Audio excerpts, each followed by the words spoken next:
বিয়ের পরে মেয়েদের জীবনে অনেক কষ্টের কথা থাকে। কিছু কিছু কষ্টের কথা হয়তো সবাইকে প্রকাশ করতে পারে, আবার কিছু কিছু কষ্টের কথা সবাইকে প্রকাশ করতে পারে না। আজকে আপনাদের সামনে এই ভিডিওতে এমনই কিছু কথা তুলে ধরব যেগুলো বেশিরভাগ মহিলারাই বা মেয়েরা বিয়ের পর সবার কাছে প্রকাশ করতে পারে না। বিয়ের মাধ্যমে একজন নারী জীবনে বড় ধরনের পরিবর্তন আসে। নারীদের একদম নতুন কিছু মানুষ ও পরিবেশের সঙ্গে মানিয়ে নিতে হয়, যা তাদের জীবনে হাজার সুখের অনুভূতি নিয়ে আসে। সেই সঙ্গে জন্ম দেয় কিছু চাপা ক্ষোভ বা দুঃখ। এই অনুভূতি সাধারণত বিয়ের পর বেশিরভাগ মেয়েই অনুভব করেন, আর এটা অনুভব করতে গিয়ে তারা খুঁজে পায় না যে এর কারণ কি হতে পারে। সব কিছুকে আগের সময়ের সঙ্গে তুলনা করা, নাকি বিয়ের আগে জীবন ভালো ছিল এটা ভাবা। তারা এটাই ভাবতে গিয়ে কাউকে প্রকাশ করতে পারে না যে কী করবে। তবে চলুন, আজকের এই ভিডিওতে যে কথাগুলি বলছি, এই কথাগুলি বেশিরভাগ মেয়েদের ক্ষেত্রেই মিলে যেতে পারে যারা মনে চাপা দুঃখ রেখে দিয়েছে। বন্ধুদের সঙ্গে যোগাযোগ বিচ্ছিন্ন করা।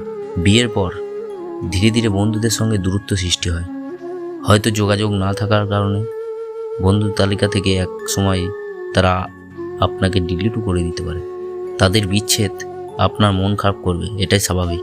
আর এর কারণ যদি বিবাহিত জীবন হয়, তাহলে নিঃসন্দেহে আপনার মধ্যে অপরাধবোধ জন্ম নেবে এবং মনের ভেতরে গুমড়ে গুমড়ে গান নিজেকে হারিয়ে ফেলা। বিয়ে মানেই নতুন জীবন, নতুন কিছু পরিবর্তন ও সমঝোতা।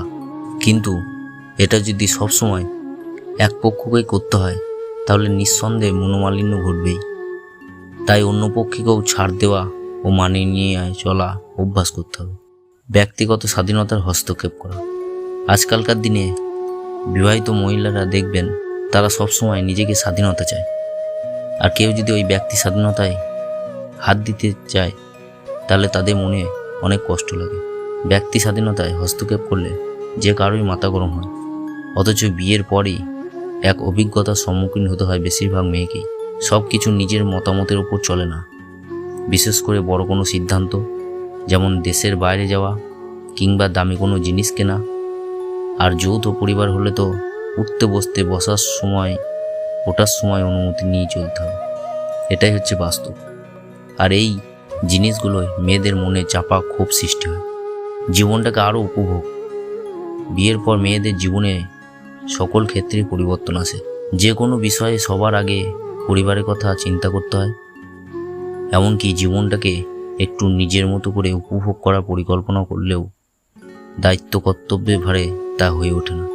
সাবেক প্রেমিককে দ্বিতীয় সুযোগ।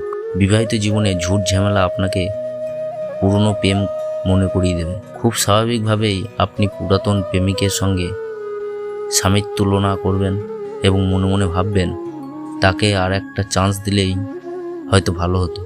কিন্তু এমন ভাবনাকে কখনোই প্রশ্রয় দেওয়া যাবে না। মনে রাখবেন, এটা আপনার দাম্পত্য সুখ চিরতর নষ্ট করে দিতে পারে। আর আপনি যদি ওই পথে হাঁটেন, তাহলে আপনার জীবনে আরও অন্ধকার নেমে আসবে। তাড়াতাড়ি মা হওয়া। আমাদের দেশে সন্তান নেওয়াটা বেশিরভাগ ক্ষেত্রেই পরিবারের ইচ্ছার ওপর নির্ভর করে।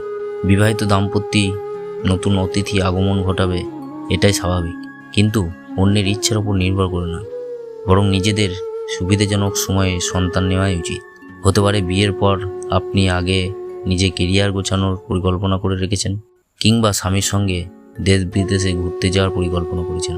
এমন সময় সন্তান নিলে এইসব চিন্তাকে বিদায় জানাতে হবে। আর আপনি যদি যে পরিকল্পনাগুলো করে রেখেছেন, এই পরিকল্পনাগুলোর চিন্তা যদি বিদায় জানাতে হয়, তাহলে অবশ্যই আপনার মনে দুশ্চিন্তা বাসা বাঁধবে। তাই যা কিছু করবেন ভেবে চিনতে। আর আপনার মনের মধ্যে যদি চাপা ক্ষোভ সৃষ্টি হয়ে থাকে, তাহলে সেটাকে প্রকাশ করার চেষ্টা করুন।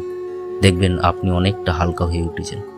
যাই হোক, বিয়ের পর আপনার মনে জাগা এইসব অভিযোগ ক্ষণিকের, কিন্তু আপনার প্রতি সঙ্গীর ভালোবাসা ক্ষণিকের নয়।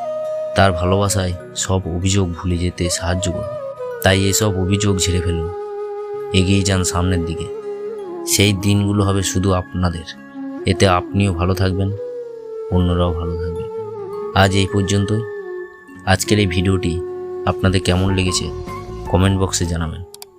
আর যদি ভিডিওটি ভালো লেগে থাকে, তাহলে ভিডিওটিতে একটি লাইক, শেয়ার করবেন আর যারা এই ভিডিওটি নতুন দেখছেন তারা এই চ্যানেলটিতে সাবস্ক্রাইব করে পাশে থাকবেন। ধন্যবাদ। সকলেই ভালো থাকবেন।